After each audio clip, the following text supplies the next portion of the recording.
بس انت شعرك ابيض ليه كده يا من اسطى؟ معرفتك والله. ازاي يا اسطى؟ والله مش من معرفتك، انت تخض يالا. يا عم انا بني والله ادم العظيم. زي بني ادم والله. انت؟ اه والله. امال انا ايه لما انت اضحك يالا. لك انت. حبيبي حبيبي والله الحمد حبيبي لله انا حبيبي. صاحب زيك والله. يا دي انت اخويا مش صاحبي. اه والله اخويا. اصل الاخوه مش بس معناها انك تلاقي الاخ من دمك، ولا بس معناها انه يكون اخ من ابوك وامك. في صحاب كتير جدعان يتقال عليهم اخوات، لو جرى عليك الزمن يشيلوا معاك همك.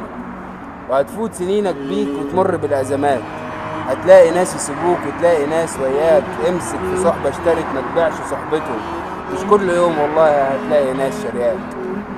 والازمه هتعلمك، الازمه هتعلمك مين اللي صاحب جدع ومين اللي اي كلام، مين اللي كان صادق ومين اللي كان اوهام.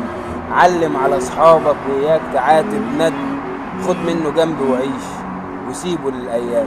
واحذر من الوشين، ابو وش حلو جميل والقلب مليان سم، في الوش يضحك لنا وفي ظهرنا بيذم.